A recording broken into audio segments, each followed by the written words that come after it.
What's happening, everybody? Thanks for tuning into this week's update. I'm going to center this update around security. I can't stress enough how important it is to stay on top of it because, it's just the world that we live in. I personally work at a pharmaceutical company that's a multi-billion-dollar firm, and they are a publicly traded company, and I see the ins and outs of the IT world, and I see the threats that we have and that we have had and will continue to have. And there's always the next flavor of the week, buyers coming around, or, always somebody out there smarter than the next person that's able to, find these loopholes. So with that, the cryptocurrency market is still relatively boring, I guess you could say. It's slowly making its way back up, but we did see it lose about 70 to $60 billion over the course of the last few days. It was up to the $500 billion mark, but again, guys, it's going in phases. So we're going to see it fluctuate and dip as it gets back up to where it was prior to the correction. So the format of this update today is going to be centered around security, and it doesn't matter if you're a new investor. I'll basically tailor this update to as if I was a new investor, but these are things that if you've been doing this for 6 months, a year, 2 years, 5 years, what have you, you should reconsider and look and recheck to ensure that you are exercising the most caution and security, because a lot of the times you might seem over paranoid or whatever, but there's no such thing as being over cautious, right? Especially when it comes to this, because most people are used to having their money in a bank account where their money's insured and that sort of thing. But when you're dealing with crypto, you can't reverse these transactions, and there's been hack after hack after hack. So not to instill fear into the public, but there's a lot of things that are out of your control. An exchange getting hacked is out of your control, but using these methods and checklist items that I'm going to share with you here today, these are things you can control. So you should exercise, in my opinion, at all times when possible. So first and foremost, I want to keep this video short, so I'll be just jotting things down. Just jot things down. I hope you're taking notes, but just ensure that any exchange or any passwords or anything that you make sure you write them down on a piece of paper and you keep them in a secure location. You write them down on 2 different pieces of paper. I see people that keep things at their parents' house, one at their house, or one at work, one at home, and it's just it lives in 2 different spots, right? So, but you want to make sure that they're physically secure as well, wherever you decide to keep them. So, fireproof, safe, that sort of thing, obviously. So, Bitcoin may only be worth 10,000, or whatever you have might only be worth a few hundred or a few thousand, but these prices could be, Bitcoin could be $100,000 or $200,000 someday. So, treat this like it were, it was $1 million, or it's going to be $1 million, right? And that's what you want to protect these investments, because a lot of the times, this is so much overwhelming. It's so much information that we overlook the simple things because we want to get it. We're excited and we want to learn about something else. But I would just strongly encourage each and every one of you to do this, because I've heard story after story of hack happening after hack, and then so many people telling me that their hard drive failed, they lost their Bitcoin, or they lost access to an account, they couldn't remember the password, they contacted support, and support couldn't do anything because they didn't have any of the backup codes. So I'll get into that more in just a moment, but I can't stress enough just to stay on top of it. Again, going back to one of my good friends, he had a phone with Google Authenticator on it. So in order to log into an online exchange where he had some of his investments, you need to log in with a username and password, and then you need to log on to the Google Authenticator app on your phone and enter in that code in order to gain access. Now, it does give you a code, a second factor authentication backup code, so that you can create a support ticket and contact the exchange support, and then we'll reset it or disable it for you. But that can take some time, and with some exchanges, they weren't responding for months and weeks. So again, guys, this isn't to instill fear and make everybody paranoid, but these are things you can control. So let's control it well, right? So moving on. So let's say I was a new investor. So I'm looking at CoinMarketCap, and first, I'm not going to get into what you should and shouldn't invest in. This isn't financial advice. This is just me genuinely trying to help people get started off on the right foot. So first and foremost, what I would do is I would go over to gmail.com.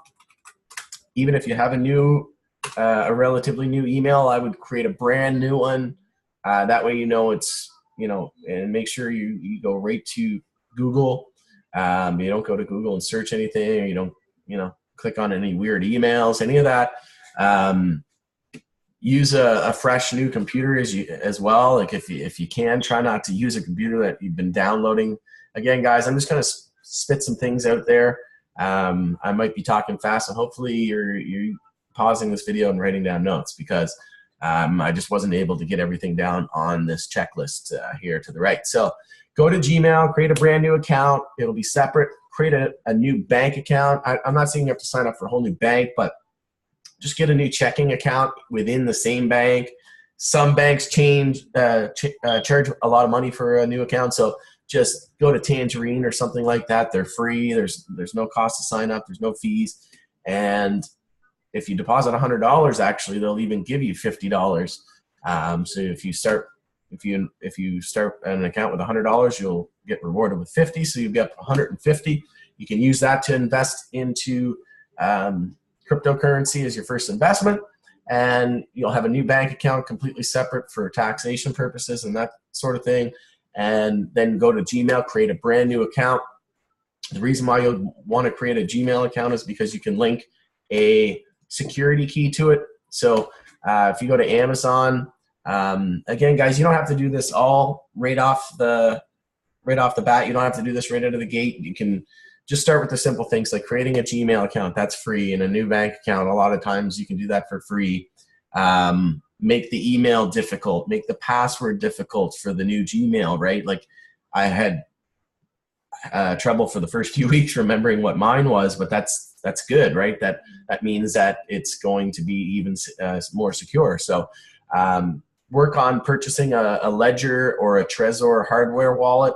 You absolutely need to get these. If you're relying on a cell phone to store your Bitcoin or your cryptocurrency, it's a bad idea. Cell phones are not as secure as people think they are. There's even been like John McAfee saying if you have cryptocurrency on your phone, you will be hacked eventually. And again, guys, this isn't to scare people, but things to be aware of. So how can you protect yourself against that? Go to Amazon, buy a Ledger. Make sure you buy a Ledger on Amazon or the website ledgerwallet.com, because if you don't, it could be tampered with. It could have been compromised.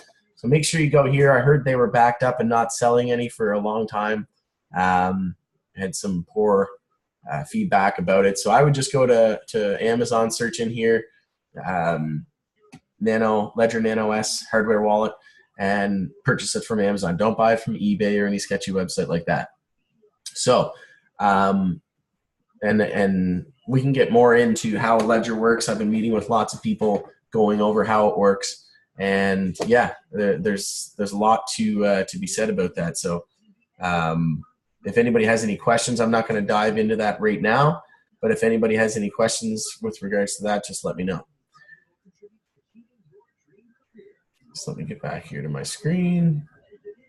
Okay, so this is another device that I would want to purchase if I was a new investor. I would want to first and foremost buy the Ledger. That's your hardware wallet. It's going to store your private keys, and it itself, the Ledger, is a U2F device. So what that means is it's a universal second factor authentication. So when you log into Gmail, when you have these devices, so this FIDO U2F Yubico device, this is a security key itself, And then your ledger can be a security key as well. So when you create the Gmail account, you add a security key and you plug this into your computer, into the USB port, and you turn it on by clicking the key, and it adds it to your account so that when you go to log into that email account, you need to have this connected to the physical computer. So, if people get access to your email, they can potentially reset passwords for exchanges, and that's just not good, right? So get the Yubico. This is only $24.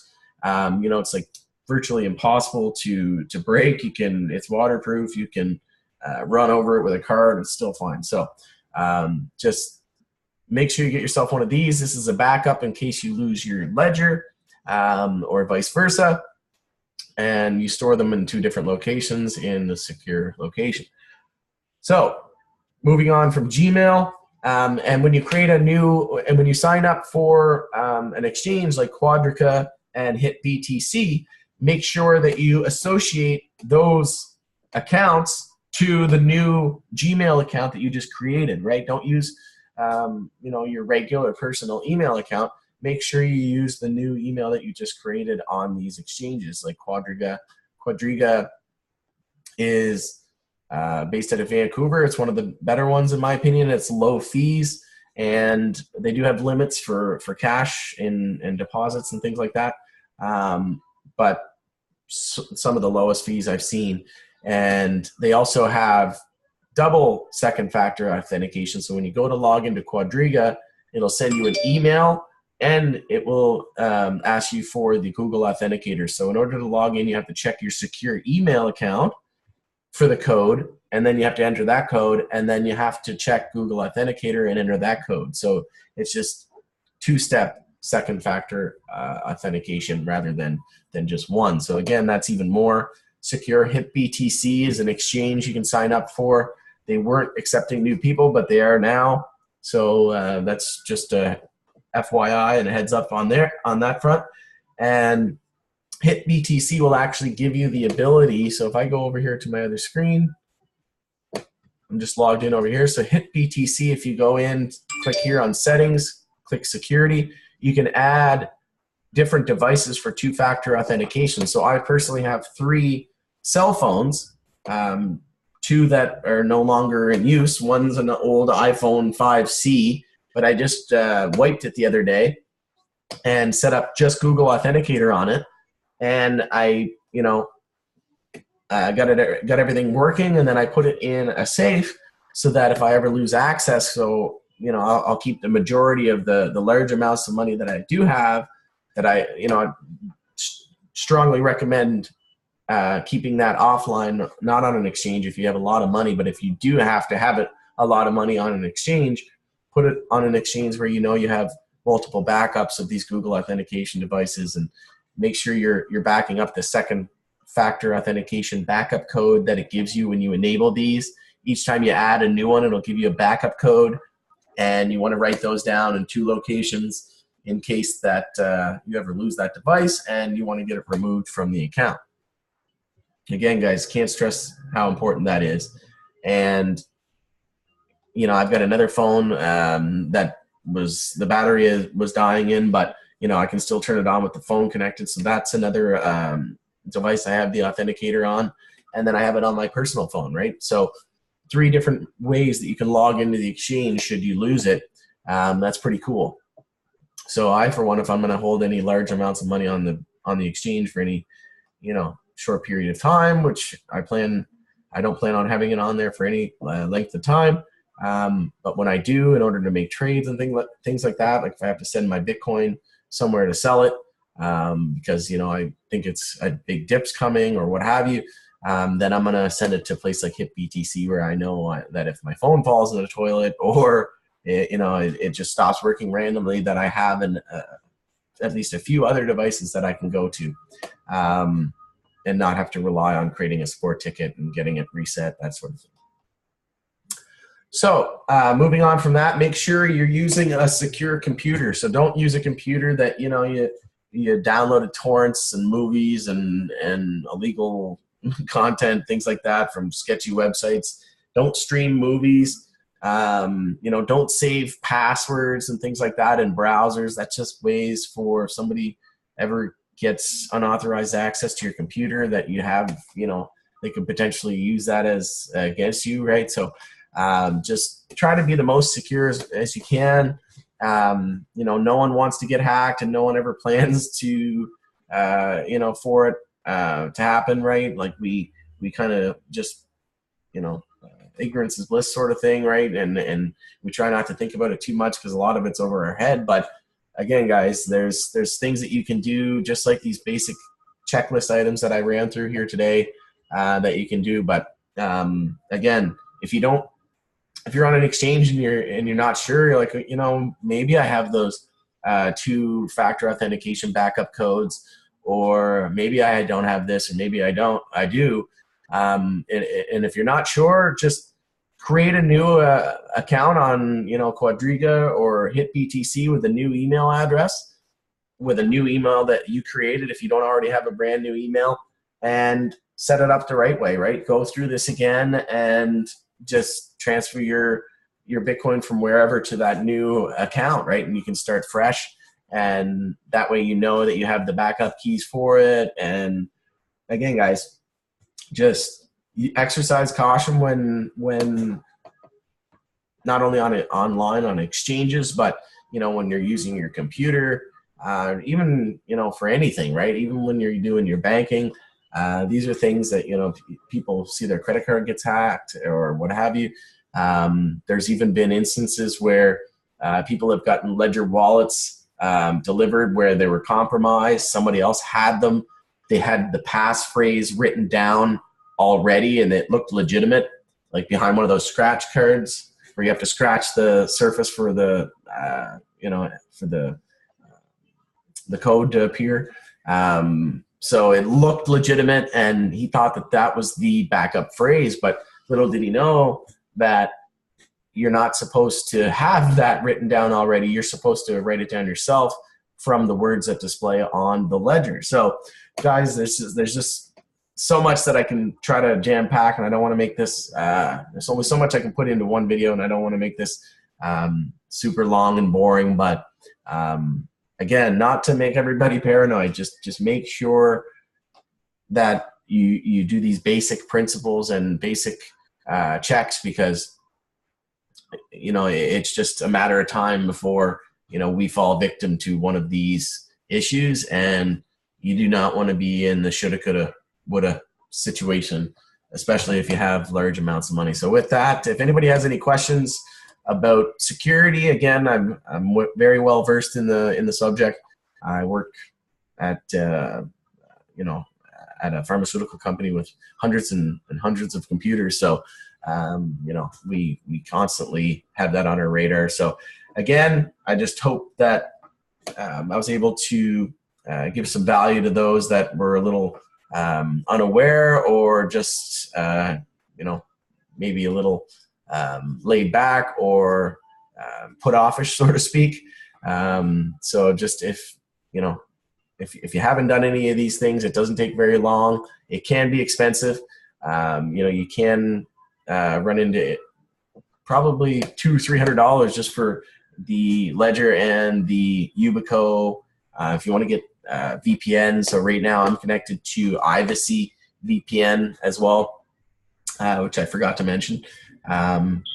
This is just a software that you download. You can go to Ivacy, just Google Ivacy, and it'll be one of the first ones that come up. And basically, you'll use this as a connection to United States or wherever in the world, and it's going to mask your IP address. So essentially, you know, you're incognito to the rest of the world, and it's not using your normal geolocation, right? So these are just extra added security measures that you can use to protect yourself when doing things online, right? So again, I don't want to bore everybody here tonight, so I'm gonna wrap this up. That's it for me today. If anybody has any questions, just let me know. Drop them on the comments below, and I'd be happy to help. All right, have a great night, guys.